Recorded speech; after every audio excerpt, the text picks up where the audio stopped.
Bonjour à tous et bienvenue pour cette nouvelle vidéo. Plutôt croquante, j'ai envie de dire. La Franche-Comté, ce petit bout de territoire du nord-est de la France, qui malgré certains préjugés, reste un endroit juste magnifique. Regardez-moi ces paysages, aussi époustouflants que magiques. Sans oublier son terroir, ses fromages, ses bonnes saucisses de morteau, ou encore son loup-garou dévoreur d'enfants. Bon alors d'accord, c'était il y a quelques centaines d'années, mais j'invente absolument rien. On a eu droit au loup-garou de Paris, ou encore au loup-garou de Londres, mais connaissez-vous le loup-garou de Dole, qui lui par contre n'est pas tiré d'une fiction. La ville de Dole, c'est un peu plus de 20 000 habitants, et elle se situe donc en Franche-Comté. Sauf qu'il y a environ 450 ans, les alentours de la ville vont connaître des meurtres aussi étranges qu'horribles, et tous commis sur des enfants. Cette histoire est complètement dingue, et j'en avais jamais entendu parler, et je pense que c'est le cas pour beaucoup de monde. Après, je tiens à vous préciser, avant de commencer, que même si toutes les sources que j'ai trouvées racontent la même histoire, parfois quelques petits éléments diffèrent. Donc si vous aussi, vous êtes friand d'histoires étranges qui sont déroulées il y a plusieurs siècles, eh bien mettez pause ou profitez de l'intro pour vous prendre une petite collation, afin de savourer la vidéo au mieux. Par contre, je tiens à vous prévenir que c'est une histoire qui est quand même assez sanglante.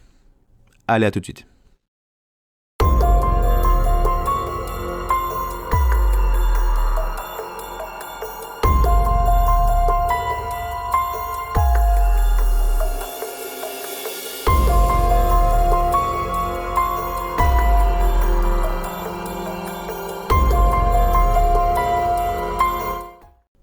Nous sommes aux alentours de 1573, dans la paisible ville de Dole, où la vie suit son cours. Rien d'extraordinaire.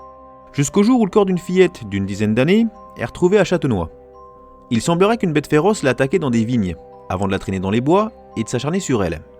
Elle a littéralement été massacrée. Il y a des traces de morsures sur son corps, et même des parties de son anatomie qui sont manquantes. Oui, je sais, ça commence fort, et c'est que le début. Mais le plus étrange là-dedans, c'est qu'elle semble avoir été étranglée avant de subir ces atrocités. Donc forcément, cet acte horrible va faire parler dans la région. Mais rien ne va vraiment être entrepris suite à cet événement. Une semaine plus tard, une nouvelle attaque va avoir lieu. Cette fois-ci, on est vers le village d'Authume, qui lui se situe au nord de Dole. Une nouvelle fois, une fillette âgée d'environ 10 ans va se faire attaquer. Sauf que là, elle va hurler de toutes ses forces, et des paysans, présents dans le coin, vont entendre ses cris, et se précipiter pour voir ce qui se passe.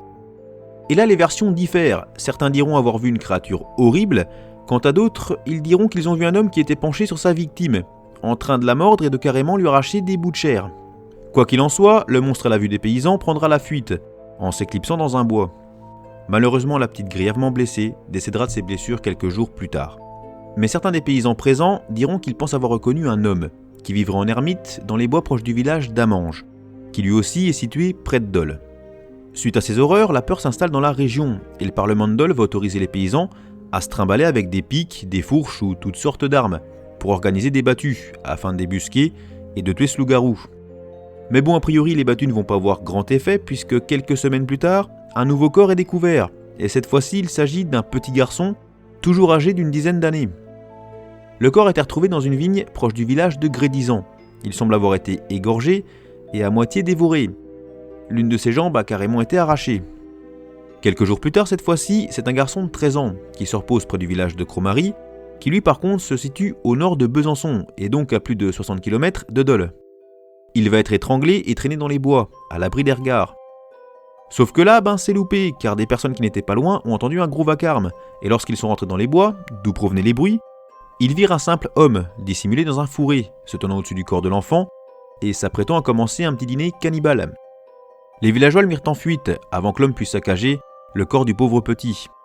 Mais là, certaines personnes présentes l'ont clairement reconnu, et il s'agit bien de l'ermite qui avait, selon les dires de certains, attaqué la petite fille, qui l'avait gravement blessée, proche du village d'Authume, et qui malheureusement était décédée de ses blessures. Donc les autorités de Dole, accompagnées de paysans, se rendent à l'ermitage de Saint-Bonneau, situé dans une forêt proche du village d'Amange, où vit donc cet homme, un certain Gilles Garnier. Et là, certaines sources diffèrent. D'un côté, il est dit qu'après son arrestation, il aurait peut-être été torturé pour obtenir des aveux.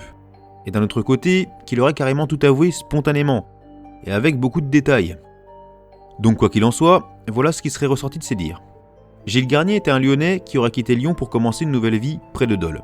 Voulant se rapprocher de Dieu, il aurait décidé de vivre seul dans la forêt, pour communier au mieux avec ce dernier. Mais le temps passant, il aurait commencé à se sentir bien seul et aurait épousé une certaine Apolline avec qui il aurait eu des enfants. La vie se serait alors grandement compliquée pour lui et pour subvenir aux besoins de sa famille. Il va leur expliquer qu'une nuit, dans la forêt, pendant qu'il cherchait désespérément de quoi manger, une ombre lui serait apparue.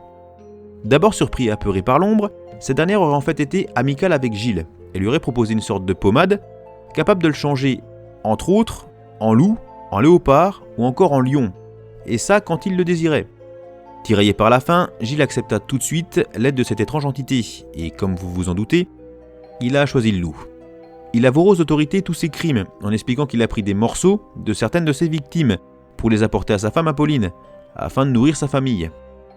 Et que pour commettre ses méfaits, il avait décidé de ne pas toujours se transformer en loup. Par exemple, il expliquera que pour son dernier meurtre, il avait tué l'enfant sous sa forme de loup, mais qu'après pour le dévorer, il était redevenu humain. Ce qui me semble pourtant beaucoup moins pratique pour manger quelqu'un. Donc suite à tous ses aveux, il est conduit en janvier 1574 au tribunal de Dole. Et là, des dizaines de personnes vont témoigner l'avoir vu sous sa forme de loup-garou, en train de gambader dans les champs et dévorer des enfants, quand d'autres affirmeront l'avoir vu dévorer des enfants sous sa forme humaine. Alors qu'avant le tout dernier meurtre, personne n'avait vraiment d'infos sur le coupable de tous ces crimes. Et ben là, presque tout Dole l'avait vu bouffer des gamins. Quand même étrange que personne ne soit allé le dénoncer avant. Mais bon. Bref, forcément après un procès assez expéditif, il sera condamné à mourir brûlé vif, pour acte de lycanthropie et pour acte de sorcellerie. Quelques jours après sa condamnation, on l'attache sur une claie et on le traîne dans la ville de Dole, jusqu'à son lieu d'exécution. Un peu comme ce bon vieux William Wallace, dont j'ai parlé lors d'une de mes précédentes vidéos. Allez la voir si vous ne l'avez pas encore vu. Arrivé sur son lieu d'exécution, Gilles Garnier est placé sur un bûcher et on y met le feu. Puis on le regarde brûler, jusqu'à ce que son corps ne soit plus que cendre. Quant à sa femme et ses enfants, eh bien on ne sait absolument pas ce qui est advenu d'eux. Mais je pense qu'ils n'ont pas dû avoir une vie facile après tout ça. Surtout sa femme, puisque je vous rappelle que Gilles aurait dit qu'il lui ramenait quand même des morceaux d'enfants.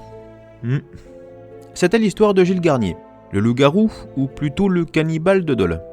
Mais attendez, bougez pas, car j'ai encore des choses à vous raconter à propos de cette histoire.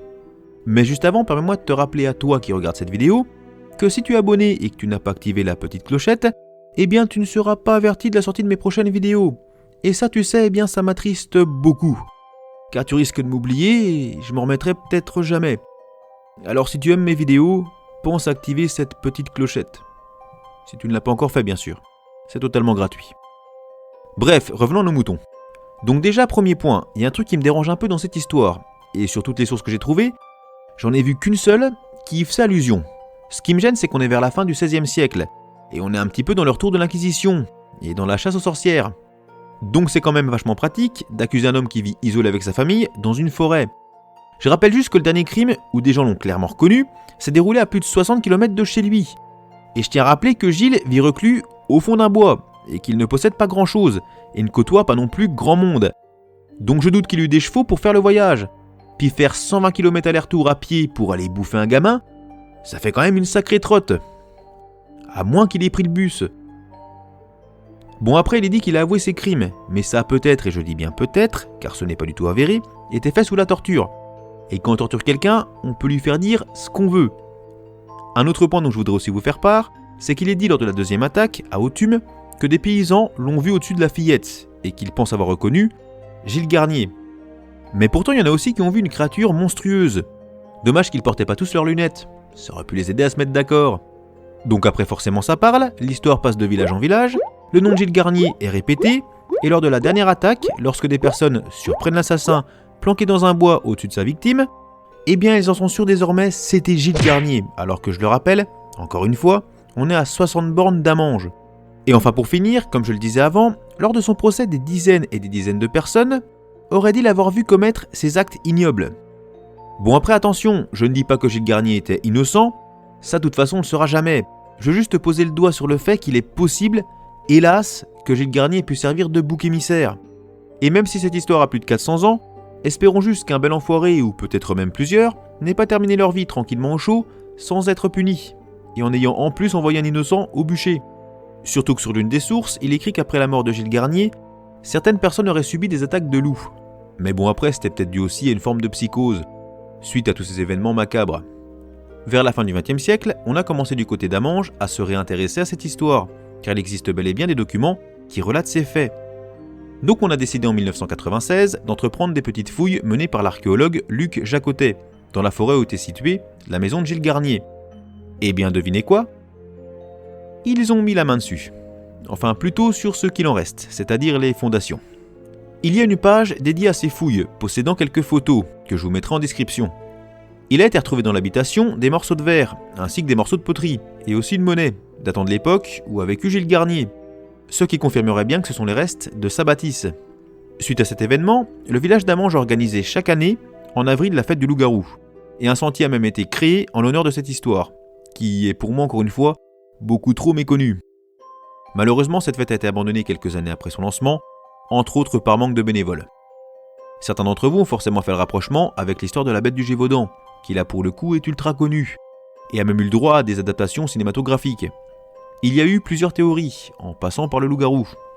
Mais de façon plus rationnelle, on pense qu'il s'agissait sûrement d'un très gros loup, très puissant, ou peut-être d'un tueur en série. Et de nos jours, on ne sait toujours pas réellement qui ou quoi était responsable de ces attaques. Donc pour en venir à Gilles Garnier, était-ce tout simplement un homme qui a perdu la raison et qui s'est livré à des actes de cannibalisme ? Ou est-ce qu'il a tout simplement porté le chapeau à la place de quelqu'un d'autre ?